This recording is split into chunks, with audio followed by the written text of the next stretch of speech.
انہوں نے کہا، میری چھوٹی بچی جس کے ساتھ میں نے چاکلیٹ کا وعدہ کیا تھا، اب کون اس کے لیے چاکلیٹ لے کر آئے گا؟ میری بیوی کو لوگ بیوہ کہیں گے، کون ان کا خیال رکھے گا؟ سورہ ملک نے پوچھا، لگ رہا ہے تم کوئی چیز یاد کر رہے ہو۔ میں نے کہا، مجھے اپنے اہل و عیال اور بچے یاد آئے کہ میرے بعد ان کا کیا حال ہوگا۔ سورہ ملک نے کہا، جس نے انہیں پیدا کیا ہے وہی روزی بھی دے گا اور وہی نگہبان بھی ہے۔ سورہ ملک کی اس بات سے مجھے کافی تسلی حاصل ہوئی۔ اس کے بعد میں نے پوچھا، کیا میں جان سکتا ہوں کہ میرے اوپر ٹوٹل کتنا قرضہ ہے؟ سورہ ملک نے کہا کہ میں نے فرشتے سے پوچھا تو اس نے بتایا کہ 1700 ریال۔ 1000 آپ کے دوست کے ہیں جس کا نام ابو حسن ہے اور باقی مختلف لوگوں کے ہیں۔ میں نے کہا، مختلف لوگ کون ہیں؟ اس نے کہا، دراصل بلوغت سے لے کر آخری دن تک تم سے کئی بار اس بارے میں کوتاہی ہوئی ہے، اس طرح قرضہ بڑھ گیا ہے۔ مثلاً 5 ریال اس دکاندار کے ہیں جس سے آپ نے کوئی چیز خریدی تھی جبکہ آپ کی عمر 15 سال تھی۔ آپ نے اس سے کہا پیسے کل دے دوں گا اور پھر آپ نے نہیں دیے۔ اسی طرح لانڈری والے سے آپ نے کپڑے دھلوائے اور اس کو ادائیگی کرنا بھول گئے۔ کرتے کرتے اس نے سارے لوگوں کے نام بتا دیے اور مجھے سارے یاد آئے۔ سورہ ملک نے کہا کہ اگر لوگوں کے حقوق کو معمولی سمجھنے اور ان سے تحصل برتنے کی وجہ سے بہت سارے لوگوں پر قبر میں عذاب ہوتا ہے، کیا تمہیں اپنے رسول صلی اللہ علیہ وسلم نے خبر نہیں دی تھی کہ شہید کے اعمال بھی روک لیے جائیں گے جب تک اس کا قرضہ ادا نہیں ہوا ہو؟ میں نے کہا، نجات کا کوئی طریقہ ہو سکتا ہے؟ اس نے کہا، پہلا حل تو یہ ہے کہ جس کا قرضہ ہے وہ اپنا قرضہ معاف کر دے۔ میں نے کہا، ان میں سے اکثر تو ان قرضوں کو بھول گئے ہیں جس طرح میں بھول گیا تھا، اور ان کو میرے مرنے کی خبر بھی نہیں ہوگی۔ اس نے کہا، پھر دوسرا حل یہ ہے کہ تمہارے ورثہ تمہاری طرف سے ادائیگی کر دیں۔ میں نے کہا، ان کو میرے قرضوں کی اور میری تکلیف کی کہاں خبر ہے، جبکہ میں نے کوئی وصیت نام بھی نہیں چھوڑا، کیونکہ مجھے موت اچانک آ گئی اور مجھے اس ساری مشکلات کا علم نہیں تھا۔ سورہ ملک نے کہا کہ ایک اور حل ہو سکتا ہے، لیکن میں تھوڑی دیر بعد تمہیں بتا دوں گی، اور اب میں جاتی ہوں۔ میں نے کہا، خدا را مت جائیے، کیونکہ تمہارے جانے سے تاریکی ہو جائے گی جو میری موجودہ تکلیف میں اضافے کا باعث بنے گی۔ سورہ ملک نے کہا، میں زیادہ دیر کے لیے نہیں جا رہی بلکہ تمہارے لیے کوئی حل نکالنے جا رہی ہوں۔ اس کے بعد سورہ ملک چلی گئی اور میں گھپ اندھیرے میں اکیلا رہ گیا۔ ہیبت اور تکلیف کے باوجود میں نے کہا، یا ارحم الراحمین، اے اجنبیوں کے مولا اور ہر اکیلے کے ساتھی، اس قبر کی تاریکی میں میری مدد کر۔ لیکن مجھے خیال آیا کہ میں تو دارالحساب میں ہوں، اب دعاؤں کا کیا فائدہ؟ زیادہ دیر نہیں گزری تھی کہ میں نے ایک مانوس آواز سن لی۔ میں نے آواز پہچان لی، یہ میرے والد بزرگوار کی آواز تھی جو کہہ رہے تھے، السلام علیکم ورحمۃ اللہ وبرکاتہ۔ میں نے کہا، وعلیکم السلام ورحمۃ اللہ وبرکاتہ، لیکن میرا جواب انہیں کون پہنچائے؟ پھر انہوں نے روتے ہوئے کہا، یا اللہ، میں اس بیٹے سے راضی ہوں، تو بھی اس سے راضی ہو جا۔ میرے والد صاحب جب دعا مانگ رہے تھے تو دعا کے دوران ایک زبردست روشنی میرے قبر میں آئی۔ یہ دراصل رحمت کا فرشتہ تھا جو میری والد کی دعا کو نوٹ کر رہا تھا اور جب تک میرے والد نہیں گئے تھے میرے ساتھ رہا۔ میرے والد صاحب جب واپس ہوئے تو فرشتے نے کہا کہ تیرے والد کی دعا آسمانوں تک جائے گی اور انشاءاللہ اللہ تعالیٰ اس کو قبول کرے گا، کیونکہ والد کی دعا اپنے بیٹے کے لیے مستجاب ہوتی ہے۔ میں نے تمنا کی کہ کاش میرے والد میری قبر پر زیادہ دیر کے لیے ٹھہرتے اور دعا مزید لمبی کرتے، کیونکہ ان کی دعا کی وجہ سے مجھے کافی آرام ملا۔ میں نے فرشتے سے پوچھا، کیا میں ایک سوال کر سکتا ہوں؟ کیا؟ پوچھو۔ میں نے کہا، جب سے میں مرا ہوں اب تک کتنا عرصہ گزر گیا؟ اس نے کہا، جب سے تمہاری وفات ہوئی آج تیسرا دن ہے اور اس وقت ظہر کا وقت ہے۔ میں نے حیرانگی سے کہا، 3 دن اور اتنے سارے معاملات اور واقعات اور یہ قبر کی تاریکی جبکہ باہر دنیا روشن ہے؟ فرشتے نے کہا، تمہارے سامنے بہت لمبا سفر ہے، اللہ اسے تمہارے لیے آسان کر دے۔ میں اپنے آپ کو قابو نہ کر سکا اور رونے لگا اور ایسا رویا کہ مجھے یاد نہیں پڑتا کہ میں کبھی زندگی میں اتنا رویا ہوں۔ میں نے دل میں سوچا کہ اتنا خطرناک سفر اور دنیا میں میری اس قدر اس سفر کے لیے غفلت۔ فرشتے نے جاتے وقت بتا دیا کہ قبر میں موجود روشنی تیرے والد کی دعا کی وجہ سے ہے اور یہ اسی طرح رہے گی جب تک اللہ چاہے۔ مجھے پتہ چلا کہ والد کا آنا میرے لیے باعث رحمت ہے۔ میں نے تمنا کی کہ کاش میرے ابو میری آواز سن لیں اور میں انہیں بتا دوں۔ ابو میرے قرضوں کی ادائیگی کر دیں اور میری طرف سے صدقے کر دیں۔ اللہ کے واسطے میرے لیے دعا کریں۔ لیکن کون ہے جو انہیں بتا دے؟ میں نے محسوس کیا کہ بعض اوقات میرے جسم کی گرمی کم ہو جاتی تھی لیکن اچانک پھر سے بڑھ جاتی تھی۔ میں نے اندازہ لگایا کہ اس کا تعلق میرے حق میں لوگوں کی دعائیں ہیں۔ اچانک میرے قبر میں پھر وہی روشنی آئی جو اس سے پہلے میں دیکھ چکا تھا، یعنی سورہ ملک کی۔ سورہ ملک نے کہا تمہارے لیے 2 خوشخبریاں ہیں۔ میں نے اشتیاق کے ساتھ فوراً کہا کیا ہے؟ تمہارے دوست نے اللہ کی خاطر تمہارا قرضہ معاف کر دیا ہے۔ میں نے اللہ تعالیٰ کا شکر ادا کیا اور مجھے پتہ تھا کہ میری گرمی کم ہو جانے کی وجہ شاید یہی تھی۔ میں نے کہا دوسری بشارت کیا ہے؟ اس نے کہا میں نے اللہ سے بہت درخواستیں کی لیکن انسانوں کے حقوق وہ معاف نہیں کرتا۔ البتہ اللہ نے ایک فرشتہ بھیج دیا جو تیرے رشتہ داروں میں سے کسی کو خواب میں آئے گا تاکہ وہ تمہارے قرضوں کے متعلق سمجھ جائیں۔ پھر اس نے پوچھا تمہارے خیال میں کون بہتر ہے، جس کو خواب میں فرشتہ کسی شکل میں آئے اور پھر اس کو سچا سمجھ کر قرضے کی ادائیگی کرے۔ میں نے اپنی امی کے بارے میں سوچا لیکن پھر سوچا کہ اگر اس نے مجھے خواب میں دیکھا تو رونا شروع کر دیں گی اور خواب کی تعبیر نہیں سمجھ سکیں گی۔ پھر میں نے تمام رشتہ داروں کے متعلق سوچا اور جو بندہ مجھے بہتر لگا وہ میری بیوی تھی کیونکہ ہمیشہ وہ خوابوں کا اہتمام دیا کرتی تھی۔ میں نے کہا میری بیوی اگر مجھے خواب میں دیکھ لے تو ہو سکتا ہے وہ اس کی تعبیر سمجھ جائے۔ سورہ ملک نے کہا میں متعلقہ فرشتے کو اطلاع دیتی ہوں اور اللہ سے دعا کرتی ہوں کہ وہ آپ کی مشکل کو آسان کر دے۔ اس کے بعد سورہ ملک چلی گئی اور میری قبر میں بدستور وہ روشنی باقی تھی جو میرے والد کی دعا کی برکت سے آئی تھی اور میں انتظار کرتا رہا جیسے کہ جیل کے اندر ہوں۔ مجھے ٹائم کا کوئی اندازہ نہیں تھا کیونکہ یہاں گھڑی نہیں تھی، نہ نماز، نہ کھانا پینا، نہ ہی اور کوئی مصروفیات۔ دعائیں مانگنا اور ذکر و اذکار بھی بیکار۔ بعض اوقات لوگوں کے قدموں کی آوازیں سن لیتا تو اندازہ کر لیتا کہ شاید کسی کا جنازہ ہے۔ بعض اوقات لوگوں کے ہنسنے کی آوازیں آ جاتی تھیں تو مجھے تعجب ہوتا تھا کہ ان کو اندازہ نہیں ہے کہ ہم کس صورتحال سے دوچار ہیں۔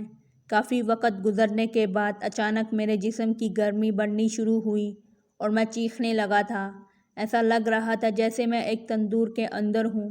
میرے خوف میں اضافہ ہوتا جا رہا تھا لیکن پھر اچانک گرمی کم ہونی شروع ہوئی یہاں تک کہ بالکل غائب ہو گئی۔ سمجھ میں نہیں آ رہا تھا کہ ایسا کیوں ہو جاتا ہے۔ اس کے بعد ایک بار پھر سورہ ملک کی روشنی آئی اور مجھے کہا تمہیں مبارک ہو۔ میں نے کہا وہ کیسے؟ اس نے کہا خوابوں کا فرشتہ تمہاری بیوی کو خواب میں گیا اور تمہاری بیوی نے خواب میں تمہیں ایک سیڑھی پر چڑھتے دیکھا اور دیکھا کہ 7 سیڑھیاں باقی ہیں اور تم پریشان کھڑے ہو کیونکہ آگے نہیں چڑھ سکتے۔ پھر وہ فجر کی نماز سے پہلے اٹھی، تمہاری یاد میں روئیں اور صبح ہوتے ہی ایک عورت سے رابطہ کیا جو خوابوں کی تفسیر کرتی ہیں اور اسے اپنا خواب سنایا۔ اس عورت نے کہا اے بیٹی تمہاری شوہر قبر میں تکلیف میں ہے کیونکہ اس پر کسی کا 1700 ریال قرض ہے۔ تمہاری بیوی نے پوچھا کس کا قرض ہے اور ہم کیسے ادا کریں؟ اس نے کہا مجھے نہیں معلوم، اس بارے میں علماء سے معلوم کریں۔ پھر تیری بیوی نے ایک شیخ کی اہلیہ سے رابطہ کیا اور اسے ساری بات بتا دی تاکہ وہ شیخ سے جواب پوچھ لے۔ الغرض شیخ نے کہا کہ میت کی طرف سے صدقہ کر دے، ہو سکتا ہے اللہ تعالیٰ اسے قبول کر کے میت کا عذاب ہٹا دے۔ تیری بیوی کے پاس سونا تھا جس کی قیمت 4000 ریال تھی۔ اس نے وہ سونا تیرے والد کو دیا اور تیرے والد نے اس کے ساتھ کچھ رقم مزید لگا کر صدقہ کر دیا اور یوں تیرا مسئلہ حل ہو گیا۔ میں نے کہا الحمدللہ، مجھے اس وقت کوئی تکلیف نہیں ہے اور یہ سب کچھ اللہ تعالیٰ کے فضل اور تیرے تعاون سے ہوا۔ سورہ ملک نے کہا اب اعمال والے فرشتے تمہارے پاس آ جائیں گے۔ میں نے پوچھا کیا اس کے بعد بھی میرے لیے کوئی خطرہ ہے؟ اس نے کہا سفر بہت لمبا ہے، ہو سکتا ہے اس میں کئی سال لگ جائیں، لہذا اس کے لیے تیار رہو۔ کئی سال والے جواب نے میری پریشانی میں اضافہ کر دیا۔ سورہ ملک نے کہا بہت سارے لوگ صرف اس وجہ سے قبروں میں عذاب جھیل رہے ہیں کہ وہ بعض باتوں کو معمولی سمجھتے تھے، جبکہ اللہ کے نزدیک وہ معمولی نہیں ہیں۔ مثلاً کون سے اعمال؟ اس نے کہا بہت سارے لوگوں پر قبروں میں اس لیے عذاب ہے کہ وہ پیشاب سے نہیں بچتے تھے اور گندگی کی حالت میں اللہ کے سامنے کھڑے ہوتے تھے۔ اسی طرح چغلی، چوری، سود اور مال یتیم کی وجہ سے بہت سارے لوگوں پر عذاب ہو رہا ہے۔ پھر اس نے کہا کہ کچھ لوگوں پر عذاب قبر اس لیے ہے تاکہ قیامت آنے سے پہلے ان کا کھاتہ صاف ہو جائے، اور کچھ لوگوں پر قیامت تک عذاب رہے گا اور پھر جہنم میں داخل کیے جائیں گے۔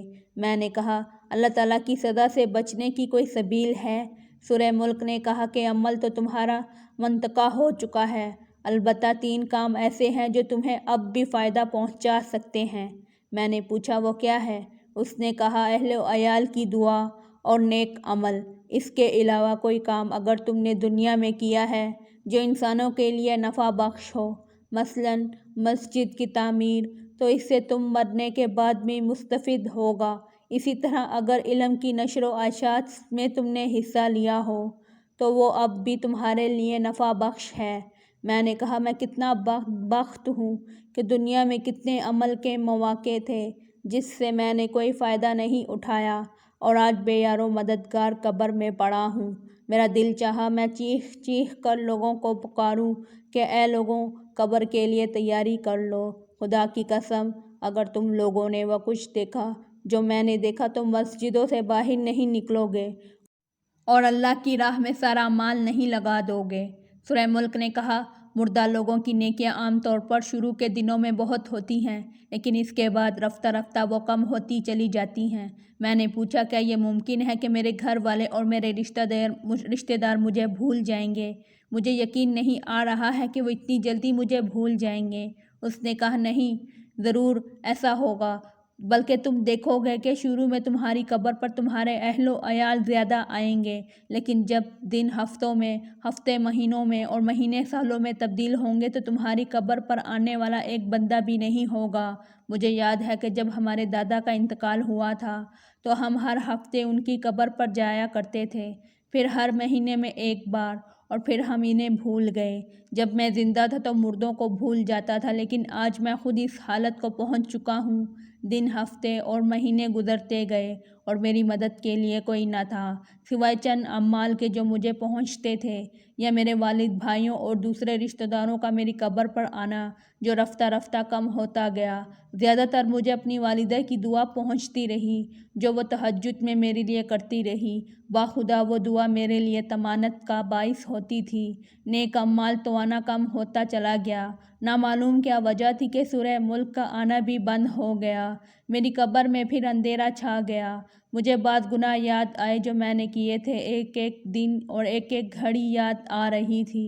مجھے اپنے گناہ پہاڑ کے برابر لگ رہے تھے۔ اپنے آپ کو ملامت کر رہا تھا، کتنے گناہ ہیں جو میں نے بڑی دلیری سے کیے تھے، کتنی نمازیں ہیں جو میری فوت ہو گئی ہیں، کتنی فجر کی نمازیں ہیں جو میں نے غفلت کی وجہ سے نہیں پڑھی ہیں۔ یہ سارے گناہ یاد کر کے میں اتنا رویا کہ مجھے ٹائم کا چونکہ اندازہ نہیں تھا، اس لیے اگر میں کہہ دوں کہ مہینوں زیادہ رویا ہوں تو مبالغہ نہیں ہوگا۔ ایک دن اچانک ایسی روشنی آئی جیسے سورج نکل چکا ہو، اور میں نے فرشتوں کی آوازیں سنی کہ وہ ایک دوسرے کو مبارکباد دے رہے ہیں۔ میری سمجھ میں نہیں آ رہا تھا کہ کیا ہو چکا ہے کہ میرے پاس سورہ ملک آئی اور خوشخبری سنا دی۔ سورہ ملک نے بتایا کہ رمضان المبارک کا مہینہ شروع ہو گیا، اور یہ جو رحمت اور معافی کا مہینہ ہے، اور اسے بہت سارے مردے مسلمانوں کی دعاؤں کی برکت سے نجات پا لیتے ہیں۔ میں بہت خوش ہوا۔ اللہ تعالیٰ انسانوں پر کتنا مہربان ہے، لیکن انسان ہے کہ گمراہی پر تلا ہوا ہے۔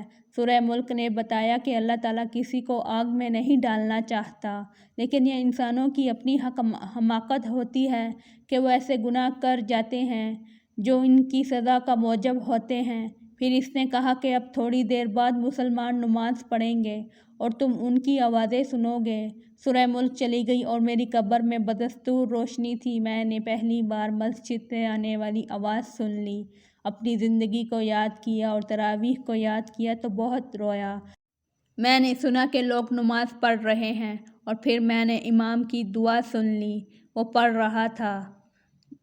اس دعا سے مجھے بہت سکون ملا اور میں نے تمنا کی کہ امام دعا کو طویل دے دیں، اور میں نے محسوس کیا کہ وہ دعا سیدھی قبول ہو رہی ہے، کیونکہ مجھے اس سے کافی خوشی اور راحت مل رہی تھی۔ میں روتا جا رہا تھا اور ساتھ ساتھ آمین پڑھتا جا رہا تھا۔ اسی طرح رمضان کا سارا مہینہ بہت سکون اور راحت سے گزرا، اور پھر ایک دن میری قبر میں انسان کی شکل میں ایک آدمی آیا جس سے بہت تیز خوشبو آ رہی تھی۔ میں حیران ہوا کیونکہ مرنے کے بعد یہ پہلا انسان تھا جو میں دیکھ رہا تھا۔ اس نے مجھے سلام کیا اور جواب میں وعلیکم السلام کہا۔ اس نے کہا کہ میں تمہیں بشارت دیتا ہوں کہ اللہ تعالیٰ نے تمہارے گناہ معاف کیے ہیں۔ میں نے کہا اللہ آپ کو جزائے خیر دے۔ آپ کون ہیں؟ میں پہلی دفعہ قبر میں انسان کی شکل دیکھ رہا ہوں۔ اس نے کہا میں انسان نہیں ہوں۔ میں نے پوچھا تو کیا آپ فرشتے ہیں؟ بولا نہیں، میں دراصل تمہارا نیک عمل ہوں۔ تمہاری نمازیں، تمہارے روزے، حج، انفاق فی سبیل اللہ اور صلہ رحمی وغیرہ وغیرہ کو اللہ تعالیٰ نے اس شکل میں تمہارے پاس بھیجا ہے۔ میں بہت خوش ہوا اور اللہ کا شکر ادا کیا۔ میں نے پوچھا تم اتنے لیٹ کیوں آئے؟ اس نے کہا تمہارے گناہ اور تمہارے قرضے میرے راہ میں رکاوٹ تھے، اور جب اللہ تعالیٰ نے معافی کا اعلان کر دیا تو میرے لیے راستہ کھل گیا۔ میں نے پوچھا تو کیا اس معافی کے بدلے میں اللہ تعالیٰ مجھے جنت دے گا؟ اس نے کہا یہ بات اللہ تعالیٰ کے علاوہ کوئی نہیں جانتا۔ پھر اس نے کہا قیامت کے دن میزان سے تمہاری جنت و دوزخ جانے کا پتہ چلے گا۔ اس کے بعد عمل صالح نے کہا کہ تمہارے کچھ نیک اعمال بالکل زندگی کے آخری گھڑیوں میں کام آ گئے۔ میں نے پوچھا وہ کیا ہے؟ اس نے کہا اگر تمہیں یاد ہو تو مرتے وقت اللہ تعالیٰ نے تمہیں توفیق دی اور تم نے کلمہ تشہد پڑھا۔ تمہیں اندازہ نہیں ہے کہ فرشتوں کو کتنی خوشی ہوئی کہ تمہاری زندگی کا خاتمہ توحید پر ہوا، جبکہ شیطان تمہیں نصرانیت اور یہودیت کی تلقین کر رہا تھا۔ اس وقت تمہارے ارد گرد دو قسم کے فرشتے موجود تھے، ایک وہ جو مسلمانوں کی روحیں قبض کرتے ہیں، ایک اور کچھ وہ جو کافروں کی روحیں قبض کرتے ہیں۔ جب تم نے کلمہ پڑھا تو وہ فرشتے چلے گئے جو کافروں کی روحیں قبض کرتے ہیں، پھر انہوں نے تمہاری روح قبض کر لی۔ میں نے پوچھا اس کے علاوہ بھی کوئی نیکی ہے؟ اس نے کہا ہاں، جب تم نے ڈرائیور کو سگریٹ چھوڑنے کی نصیحت کی تو آج جو خوشبو تم سونگھ رہے ہو اس نصیحت کی بدولت ہے۔ اس کے علاوہ اپنی والدہ کو تمہاری کال اور اس کے ساتھ جو بھی تم نے باتیں کی، اللہ تعالیٰ نے ہر بات کے بدلے تمہارے لیے نیکیاں لکھ دیں۔ مجھے یاد آیا جو باتیں میں نے والدہ سے کی تھی، مجھے پتہ ہوتا تو میں ان باتوں میں گھنٹہ لگا دیتا۔ پھر عمل صالح نے بتایا کہ زندگی کے آخری وقت میں ایک گناہ بھی تمہارے کھاتے میں لکھا گیا۔ میں حیران ہوا اور پوچھا وہ کیسے؟ عمل صالح بولا تم نے بچی سے کہا میں تھوڑی دیر میں آ جاؤں گا، اس طرح تم نے اسے جھوٹ بول دیا، کاش مرنے سے پہلے تم توبہ کر لیتے۔ میں رویا۔ میں نے کہا اللہ کی قسم میرا ارادہ جھوٹ کا نہیں تھا، بلکہ میرا خیال یہ تھا کہ اس طرح وہ میرے آنے تک صبر کر لے گی۔ اس نے کہا جو بھی ہو، آدمی کو سچ بولنا چاہیے کیونکہ اللہ تعالیٰ سچے لوگوں کو پسند کرتا ہے اور جھوٹ بولنے والوں کو ناپسند کرتا ہے، لیکن لوگ اس میں بہت تحصل اور غفلت کا مظاہرہ کرتے ہیں۔ پھر اس نے کہا تمہاری وہ بات بھی گناہ کے کھاتے میں لکھ دی گئی ہے جو تم نے ایئرپورٹ پر کاؤنٹر پر بیٹھے ہوئے شخص سے کہہ دی کہ اللہ تمہارا حساب کر دے۔ اس طرح تم نے ایک مسلمان کا دل دکھا دیا۔ میں حیران ہو گیا کہ اتنی معمولی باتیں بھی ثواب اور گناہ کا باعث بنی ہیں۔ عمل صالح نے مزید بتایا، یہ انسانوں پر اللہ تعالیٰ کا بہت بڑا احسان ہے کہ جب وہ ایک نیکی کرے تو اللہ تعالیٰ اسے 10 گنا بلکہ 700 گنا بڑھا دیتا ہے، اور بہترین اعمال وہ ہیں جو اللہ تعالیٰ کو زیادہ محبوب ہیں۔ اور 5 وقتہ نماز کے بارے میں کیا خیال ہے؟ عمل صالح نے کہا کہ نماز، زکوٰۃ، صیام، حج وغیرہ تو فرائض ہیں، ان کے علاوہ بھی تمہیں ایسے اعمال بتا دوں گا جو اللہ تعالیٰ کو بہت محبوب ہیں۔ میں نے کہا وہ کیا ہیں؟